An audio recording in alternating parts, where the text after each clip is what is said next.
চলো চলো চলো।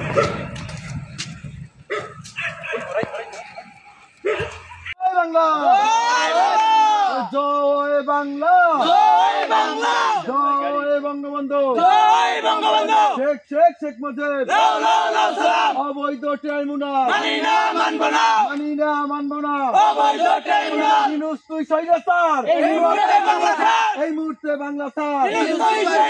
আমতলী উপজেলা ছাত্রলীগ নেতা আমাদের শেখ মুজিব। আমাদের আইন শৃঙ্খলা বাহিনী আমরা সর্বোচ্চ শক্তি প্রয়োগ করে আমরা মোটামুটি সবাই এখন বাইরে থেকে কাজ করতেছি, যাতে কোথাও কোনো রকমের এরকম নাশকতামূলক কর্মকাণ্ড ঘটতে না পারে। আর ওই যে কালকে যে ভিডিওতে যেগুলি দেখেছেন এগুলি আমিও দেখেছি, বিশেষ করে আমাদের বেতাগী থানা এলাকা, তারপরে আমতলী থানা এলাকার কথা বলে এই ভিডিওগুলি ছাড়া হয়েছে। এগুলি প্রত্যেকটাই ফেক মিনস এটা অনেক আগের ভিডিওগুলিকে নতুন করে এখন আবার ছেড়ে দিয়ে এখনকার ঘটনা বলে প্রচার চালানোর চেষ্টা করছে। আদৌ আমার কোনো থানাতে এরকম কোনো ঘটনা ঘটে নাই। আর জুলাই স্মৃতিস্তম্ভের এখানে গতকাল রাতে 1:30টার দিকে 3-4 জন ছেলে আইসা হঠাৎ করে এটা দিয়ে আগুন দিয়ে চলে গেছে।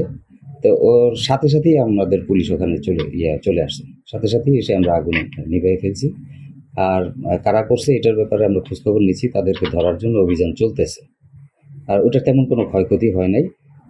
আমরা আমাদের জেলা পুলিশের প্রত্যেকটা সদস্য এখন সর্বোচ্চ সতর্ক থেকে এবং অ্যাক্টিভ থেকে আমরা কাজ করতেছি। স্যার, সাম্প্রতিক সময় যে রাজনৈতিক অস্থিরতার কারণে অগ্নি সন্ত্রাসের একটি কর্মকাণ্ড সারা দেশেই হচ্ছে, সেই অগ্নি সন্ত্রাস মোকাবেলায় বরগুনা জেলা পুলিশ আসলে কি অবস্থানে আছে বা কোন ধরনের প্রস্তুতি তাদের আছে? আমরা বেশ কিছু প্রস্তুতি নিয়েছি। আমরা অলরেডি বাস মালিক সমিতি, শ্রমিক সমিতি তাদের সাথে কথা বলেছি, কোথাও যেন আনঅ্যাটেন্ডেন্ট কোনো গাড়ি রাস্তায় পড়ে না থাকে।